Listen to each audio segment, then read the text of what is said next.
Assalamualaikum warahmatullahi ta'ala wabarakatuh. Alhamdulillah bertemu kembali dalam kelas kita iaitu Akidah tahun 3. Hari ini kita akan mulakan tajuk kita yang baharu.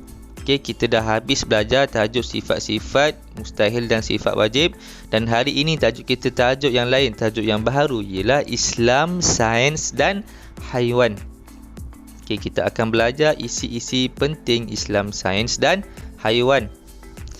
Islam, Sains dan Haiwan. Yang pertama ialah manusia dan haiwan sangat rapat dalam proses kehidupan. Jadi maksud dia manusia ni, kita ni makhluk manusia dengan haiwan ni sangat rapat sekali. Maksudnya sama. Proses kehidupan, cara kehidupan haiwan dengan manusia ni sama. Apa yang sama? Kenapa sama? Yang kedua, haiwan merupakan makhluk ciptaan Allah yang bernyawa sama seperti manusia tetapi tidak mempunyai akal untuk berfikir. Jadi yang seterusnya ialah sama tu sebab ciptaan Allah Subhanahu Wa Taala yang pertama.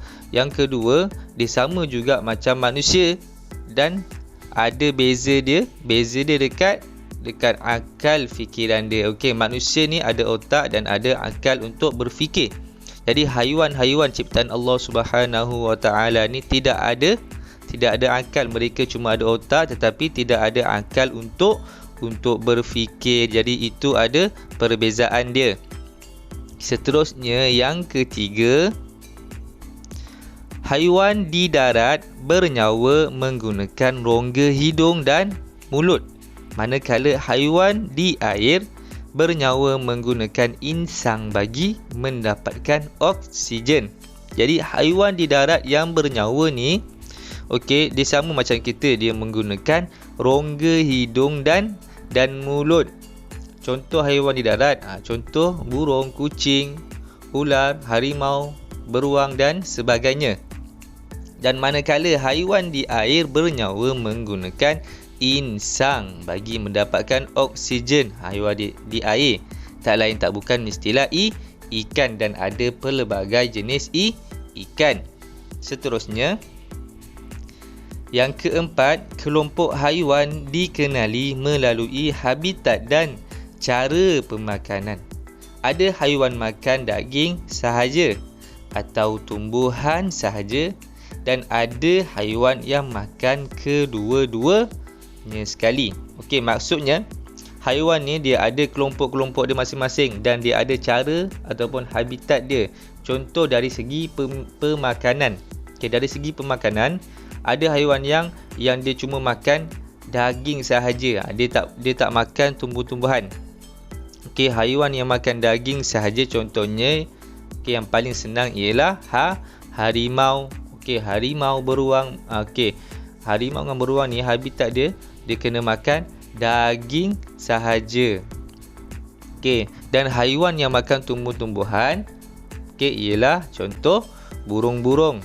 Serangga-serangga pun banyak makan tumbuh-tumbuhan.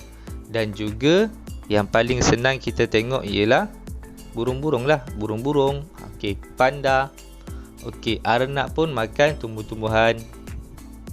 Dan ada juga haiwan yang makan dua-duanya sekali. Dia makan tumbuh-tumbuhan.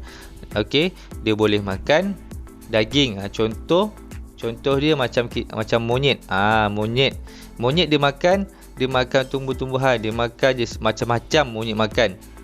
Kita tengok sekarang ni kalau kita pergi pantai-pantai, kita tengok ada monyet. Kita bagi dia ayam, dia makan. Kita bagi dia pisang pun dia makan. Jadi semua dia boleh makan.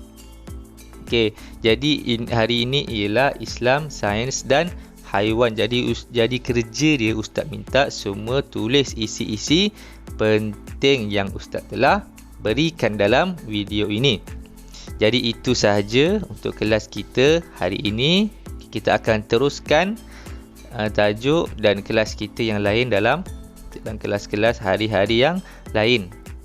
Assalamualaikum warahmatullahi ta'ala wabarakatuh.